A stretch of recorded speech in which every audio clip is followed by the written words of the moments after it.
For me, choosing Monash was just because Monash has a good reputation. It's a good university. I looked for Canada. Canada did not have a lot of scope in cybersecurity or IT. How to get a first job in cybersecurity? That's a challenging part. Okay. I don't have to spend any money on paying to government, paying to immigration department or anything like that. I almost got 300 rejections. Cybersecurity looks big, but it's not that big of a thing.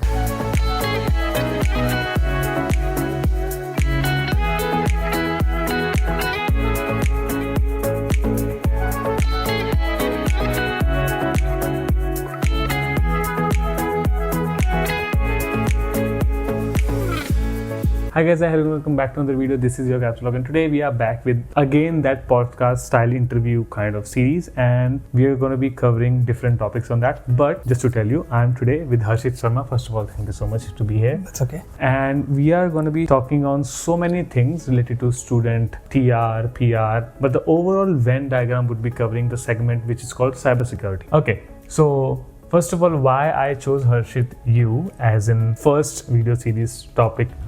Because cybersecurity is a great point, right? It's a great field. It's so many people want to come in. It's need of the hour. Every business needs cybersecurity some or the other way. And students who are coming, maybe in Australia, maybe in other countries, they're thinking that cybersecurity will be great career for them if they choose it properly, if they choose correct universities, correct things. So you have been doing great in that. And just to tell you, according to if I'll introduce Harshit, he will introduce himself. He has started his journey in cybersecurity, did his study in cybersecurity, and then got his PR, and now he's permanent resident. Yes, and permanent. You will be applying for your citizenship in future. Probably maybe? next year, yes. Okay, so he's like a great inspirational guy and informative guy to get so many bullet points and information for you guys in this podcast style interview video. So let's start. Stop talking now. It's over to you. So first of all, let's briefly introduce yourself first. Okay, so hi guys. As Kapil already told, my name is Harshit and I'm a cybersecurity professional working in cybersecurity for last 4 years in Australia now. I did my master's in cybersecurity from Monash University. I came in 2020 just before COVID as a student, then worked here and there part-time and all other stuff during COVID time for 2 years, and then switched my career into cybersecurity. Okay, in this introduction part, I would love you to add some information why you chose cybersecurity and Australia as your choice. It could be any personal reason, financial reason, whatever you feel at that time. And when did you do it? What year was it? Okay, so for me, Australia was never an option, to be honest. I was wanting to go to US. Yeah. It's the IT sector, like IT hub. Mm-hmm. So I was always wanting to go to US, but couldn't get US visa. So had to fall back to another option. I looked for Canada. Canada did not have a lot of scope in cybersecurity or IT. Then I just looked around Australia, and then I don't know why, but in a way on a luck, I just ended up being in Australia. So yeah, I did my bachelor's in computer science. So that was the reason why I was inclined towards cybersecurity. Honestly, when I started and when I decided to pursue cybersecurity, it was not something that I had done a good research or something like that in that field, or what the job market would be or anything like that. I just randomly chose cybersecurity. Yes, just because that looked cool. Honestly, at that particular time. What year was it? In 2020 or 2019? 2019. Yes. Okay. So 6 years from now. Yeah. So yeah, just because cybersecurity looked cool, I was a bit into learning networking, a bit of hacking stuff and all those things. So it just looked cool. So I ended up getting into cybersecurity. Just to tell you, hacking as in ethically hacking, not in taking Wi-Fi of other people, right? Well. Yeah. Okay, so in what year did you land to Australia? I came here in 2020, early 2020, start of 2020, just before COVID. Which course was it? A master's in cybersecurity. And from? Monash University. Okay, 3 years, 2 years? It's 2 years, right? Yeah. Yes. So, master's, Monash, choosing Monash was a tough choice or no? Not really. See, the choice that I had was to get into a good uni, typical Indian mindset, getting into a good uni, which I realized coming here is not a big deal, because you can choose any uni, you can choose any course if you are skillful, if you have the required knowledge to get into cybersecurity. Even with a certification, you can get into cybersecurity. It does not always need a master's degree. Yes, it will give you an edge over others, but not always necessary. If you are able to prove your skills, if you are able to prove that you are worthy to an employer, you'll definitely get into cybersecurity. That's not a big deal. And then for me, choosing Monash was just because Monash has a good reputation. It's a good university, and I didn't want to move to any other state apart from Melbourne. So the only option that I had was Monash University. I did get into Uni Melbourne as well, but there was some prerequisite course that they were asking to do, so that's why I didn't opted for that and went to Monash. Comparatively, just briefly, not gonna be much time. Fees wise, they are almost same if I'm correct, right? Which Monash and Uni Melbourne. Yes, they are almost same, but other universities like RMIT, Deakin and all other universities, they almost have a same reputation around market. And but course structure? Yeah, course structure would be similar as well, but fees is comparatively cheap. So I wouldn't, being on ground over here, I wouldn't say just target a good university or top university just because it's being ranked very good, but just see what the curriculum is, see what your knowledge is, and then accordingly you can just pick any university. That, as I told before, does not matter what course or like what uni you to go to, but what skills you have, how you are able to justify your skill is what matters to get into the industry. Okay, you answered so many questions suddenly. Anyway, okay, so just to tell you, this podcast style interview video, whatever you call it, it's going to be informative at every timestamp, so properly watch it till the end because we have great information coming up. Okay, so as you're talking on the student life, so you finished your study in 2022 probably. Yes, 2022. These 2 years, because in COVID came in those years if I'm correct. Yes, it was all COVID time. So you took your classes online? Yes, it was all online. But now it's offline, I believe. I think so, yes. I only went, I guess, 1 month in that whole start. 2 years.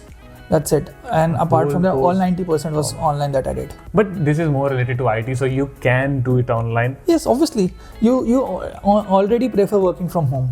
Makes so sense. It's the same way. Yes. Like if you can work from home, you can always do that course online as well. You just need a computer, internet, and that's it. That's what you need. Yeah. So related to this part, student life, how was your experience? Experience can include your personal, university, your assignments, stuff, anything that you want to talk about. Student life was, it was good. It was very hectic, honestly, because the course was not that easy to go through because there were assignments, there were a lot of sleepless nights. So for me, if you are someone who is coming to Australia with the mindset that you're gonna work along with uni and then you end up getting this course masters or you end up doing masters in cybersecurity, it would be pretty challenging. I won't say you won't be able to just because there are people who are able to, but the course requires a lot of time unless you have a good skill set or a good background or good work experience already into cybersecurity. Like for me, I did my bachelor's and straight away came from a master's, right? So in that case, I did not had a lot of experience or on-ground experience in IT. So whatever we did, whatever the assignments were, they were quite challenging for me, honestly. And then, so I had a lot of sleepless nights. I used to prioritize my uni, then work. I could sacrifice on work. I just used to work so that I can make ends meet, but nothing beyond that. I prioritized my uni. That was the goal, and getting through it was the main priority. That's why you came here. Yes, for, exactly. For the initial end, you came here for the studies. Yes, Makes sense. Exactly. In all that particular segment, how did you manage your study and this part-time jobs, assignments and stuff? See, honestly, it was 80% studies, 20% work. Because when I was here, it was COVID. And because of COVID, there were not many jobs. Market was all down. Nothing was there in the market. But you need to manage your expenses. Yeah, I need to manage. So I ended up working in Domino's. I did Uber and all those things as well. Makes sense. And I did work for one of some IT stuff, IT engineer, IT technician stuff as well. So that's all I did. Like I was working here and there, just trying to make end meet. But apart from that, nothing. Okay. Yeah, so that's what I said. Like 20% work, 80% uni. Okay. Student life. This is how it went. While in student life or while in being in TR or while in being in PR, there's the segment that continues, that's the main topic here, cybersecurity. So what do you actually think cybersecurity, it's such a growing field. How do you think it would be great for people who are coming, or it would be great because it's need of the hour? That's what I or you may think. What about them? See, there's a myth that cybersecurity is something very big or something hard. It's Okay. not something like that. If you are very keen, if you are a bit technically strong, you can get into cybersecurity, right? And like you are interested into IT, you can get into cybersecurity, you can get a good job. It's a booming industry as of now. There are a lot of jobs in Melbourne. I can't comment about any other state just because I've been always there in Melbourne, so can't comment about, but I just browse through other states as well, so I know there are quite good amount of jobs here and there. So it's a booming industry. You can always land up into a cybersecurity job. Sometimes the issue is to get into take a first step into the industry. So leave the comfortable zone. No, not leave the. So to get into the industry, so how would Initial you push. Yeah, no. How would you basically get your first job? That's what I'm okay. saying. Like so the you job can get a job, opportunity. but how to get a first job in cybersecurity? That's challenging a part. challenging part. Okay. So for that, I would recommend not just wasting your time and getting stuck to finding a right job into cybersecurity. Just get into IT. Whatever field you get, whatever role you get, even if it's IT support, IT technician, anything, just get into industry. Once you get into industry, you'll have a knowledge of how like professional IT works, and that will give you a baseline knowledge how things work ahead in cybersecurity. So if you get into industry, you'll have colleagues in your company who are into cybersecurity, or you can always show your interest saying that yes, I am interested towards. You can always tell your manager that I am interested towards cybersecurity. I've got this job just because this will give me a background knowledge or baseline knowledge of IT, but end goal is cybersecurity. And that if you just keep pursuing that interest with your manager and with your teammates or with your colleagues in the at your workplace, they'll obviously help you out. For me, it was the same thing. A colleague of my manager helped me get into cybersecurity, so it can always be with you as well. So the main thing which I understood is kind of, even if you're doing some course related to IT or anything, if you're passionate about, you can definitely connect it to as an elective. No. I'm saying like in the study part you can. So same way, if you enter any job opportunity, you can similarly connect your job opportunity to cybersecurity if it's available in that particular business. See, cybersecurity, as like you said, it's a need of an hour. Yes. Every industry needs cybersecurity. If there is a company who's using computer, have got sophisticated network, have sophisticated IT infrastructure, they need cybersecurity. At least for there. Yes, and currently there are some government regulations coming as well. Like they are expecting all the companies to at least have a baseline cybersecurity. So almost all companies are wanting to have a cybersecurity professionals. Yes, you can say that. Okay. If you just get in, and then if you want, you can make your way towards that particular segment. Yes, okay. yeah. While choosing this path, if you have any particular bullet points or advice for the new upcoming international students or prospective students related to this field that you want to tell them? Why choose this path? See. No, not why. Any advice. The why would be their own reasons. Yeah. It can be booming, it can be they can feel it cool. Yeah. But any advice that you would give them while having this mindset of choosing cybersecurity? See, it's more of a technical driven field. So if you think that you are technically strong or you have inclination towards learning new technology, knowing about technology, then definitely it's a gig for you. That's the only advice? Yes, that's what I can say. What else? Like it's that's what I said. Cybersecurity looks big, but it's not that big of a thing, honestly. Okay. Yes, it looks difficult. There are different segments in cybersecurity. Cybersecurity is not just one cybersecurity. There are different branches in cybersecurity. Like people do think that they need coding to get into cybersecurity, or people do think they need networking skills to get into cybersecurity, but it's not like that. If you choose the right branch of cybersecurity, you might not need coding, you might not need networking. Or if you are just wanting to get into one specific branch, then yes, if it's a prerequisite, then you might need it. But it's not necessary that coding skills, networking skills, and all those things are mandatory to get into cybersecurity. No. So you're saying if next day I'm starting being passionate about IT, and if I, in this umbrella of cybersecurity, if I choose the correct segment, then I can make my way to go there. Exactly. Just need to be flexible to learn stuff and yes, exactly. Make your way. Yes, there are a lot of branches in cybersecurity, so you just need to be very specific about which branch you go to. It's not about just always fighting against hacking. No. No. It looks like in a way, right? Exactly. That's what I'm saying. It looks totally a bit different, but it's different. It's not like it's that. Actually different. It's quite different from what it looks. That's the biggest myth that you probably have cleared now in your head of what you're going to study in the. Okay, so. First of all, thank you for answering all these questions. And next point is now the biggest part. get ready. That's gonna be fighting. Nah. So from student to PR, now you're permanent resident in Australia. So let's talk about your PR journey. What was the turning point that made it feel real that yes, you want to be settling in Australia in this particular field after study? See, the thing is, what made me settle into Australia was a journey that I have already lived. So, see, it's for everyone who leaves their country and get into Australia or any other country. They leave all of their life behind. So, for me, when I came to Australia, I never had an intention of getting a PR. The reason is I always wanted to go back to India. Always wanted to, because see, I had this mentality, and many people do have it. Like doing a business is always better than working in like being a working professional, right? So that's what my mentality was. So I always for at least first 2 years or 3 years, that was my mindset was. But once I got into the industry, I climbed up the ladder. I got to learn about how big cybersecurity is, how good working culture in Australia is, and all those things are. And then when you grow ahead, you start to build your life as well.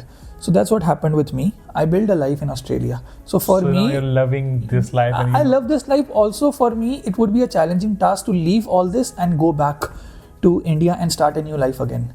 That would be same thing for me. Yes. Right.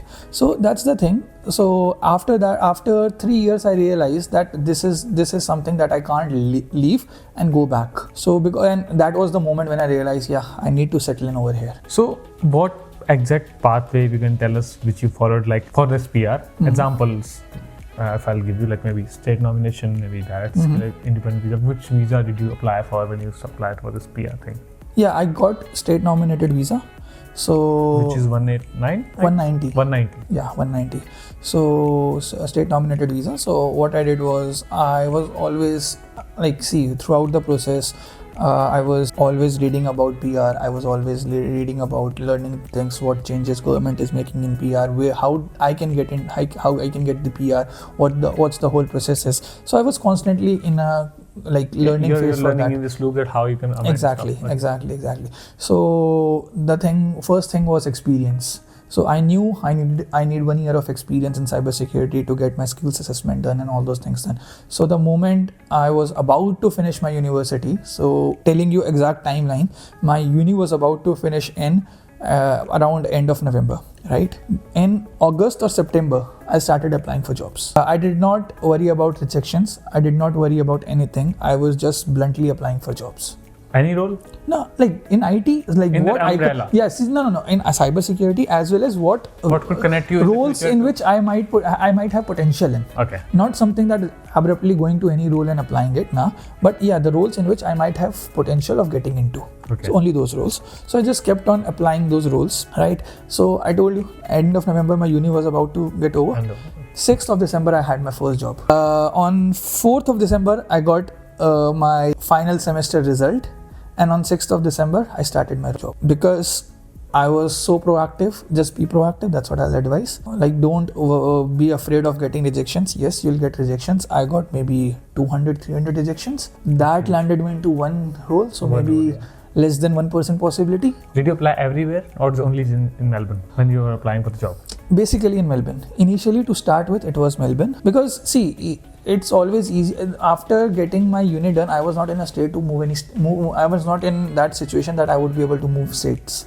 So that's again a challenging task. You need to leave everything, move to a new state, find a house, start living there, leave your friends, leave your housemates. It's a big task. It's a big task. So I didn't want to get into that hassle. Reason being, see, if you have 100% of energy, if you put it somewhere, if you want to put it somewhere, and if you decide that you want to move state, you already are using your 30% of your energy over there. Why not use that 30% energy in the primary task that you are wanting to achieve? So that's what I did. Yes. So I just put all in to find a job, landed into a job.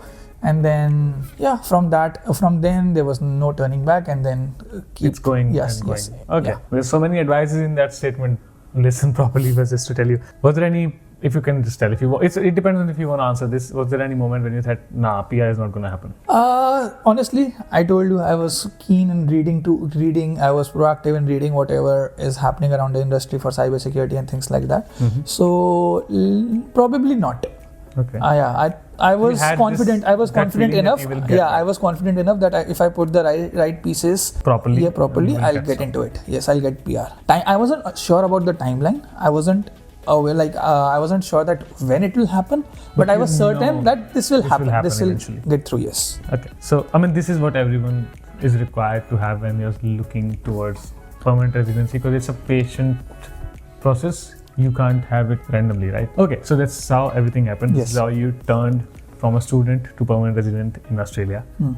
And thank you for sharing all this information. All good. Let's conclude stuff. Now you are permanent resident. First of all, congratulations. And next point is how it affected or how life has changed mentally, financially, socially, emotionally after getting PR. How do you feel? How do you feel about it? See, the biggest change that you see is mentally. You get mentally relaxed. So no one's gonna make you. Exactly. So Get out of you the are house. certain that you don't have to leave the country. Initially, what the mindset is, if I'm not working in my industry, if I haven't got my PR, I have to keep working in my industry. I have to keep working in the field that I'm applying my PR in and all those things. Once the moment you receive that, like the grant, you're like, fine. Now I've got it. I don't have to stick to this industry. I can always explore other options too, right? You get mentally very relaxed. You get financially stable. Reason being, the whole journey is very lucrative process. You need to spend a lot of money. You never know when you have to spend some amount for here and there or things like that, right? So yeah. So for me, the biggest thing was, it's all done now. I don't have to spend any money on paying to government, paying to immigration department or anything like that. No, it's all on you. It's all on me. And then another thing was, you get mentally relaxed. See, Yes. The moment you land into Australia, you have few dreams, but the biggest dream is to get PR. Once you achieve that, you always get a sense of happiness, sense of joy, and then you always feel like, now you don't have to go back. So you are calm and composed. Like, you're calm now, you're relaxed now. That's In what a the good way, thing. but talking on that, you were never thinking on getting a PR. Now see, you're being and feeling relaxed over that particular point. Exactly. This is how life changes, because life is all about changes. It's not about a certain straight line. Yeah, Makes sense. So this was all the information which we talked about, but the last point I would love you to talk about before ending up this video, because I know it's gonna be long podcast style video, but if you need him again, we will call him again as well. He'll disturb you again. But any last advice for the international students or the prospective students or the domestic students who are thinking to go in this field to get settled? Anything that you want to say? Last words. See, the thing is, currently the industry is booming, but so are the applicants, so is the competition. So competition is high as well. So even if you have good skills, even if you have everything, you need to still have something in yourself that makes you stand out, right? So it's not like if I said like it's a booming industry and you can get into the job. Nah, but as I told you, like I almost got 300 rejections before I got my first job. So see, the process is disheartening, because see, when you apply for a job, you're constantly applying for jobs for months, and what you receive is just rejection. Sorry, you can't get this job. Sorry, we were not able to proceed further, or we have better candidates and all this. At that time, you get very disheartened, considered, then you get then you have self-doubt, like whether is my resume good, is my skill set sufficient, or whatever it is. It's not like that. It always take an additional effort to get into the industry for the first time or get your first job. But once you get inside, see, it's not that. Still, it's competition is still there. It's still competitive, but you have a little bit relaxation. Reason being, once you are switching your job or you're climbing up the ladder, you always know that what you have in your hand right now is gonna stay, and that's something you're looking for something new, right? So in that case, you won't be that much worried or that much in a rush, like I need something. You can calmly easily look into it. But the process is disheartening. Like there's a lot of failures and challenges a lot. There are a lot of challenges in the process, but just hang in there. That's what I'll say. Okay. Well, first of all, thank you so much for giving your time. And in the last, because I learned so many things, and maybe I'll switch myself towards cybersecurity, but I'll need your advice on that. But in the last part, I would say, if you are fine, we will love to have your LinkedIn in the description, and it would be coming on the screen as well. So if you have questions and if you are coming to Australia, I would say text him if you have anything, and whenever you're free, if you can reply to these people, definitely it would be great to help them. And let's end this video. So like this video if you understood any of the point, and if you didn't, comment them below. We will try to make another video and answer those questions as well. Subscribe to his channel if you need more videos with him or maybe with other people talking on different segments, how you can boom your life from this to that in Australia. And if you have any questions for me, all the links are there in the description. So like, share and subscribe. See you guys in the next video. Harshit, KapsTalk signing off. Thank you. See ya.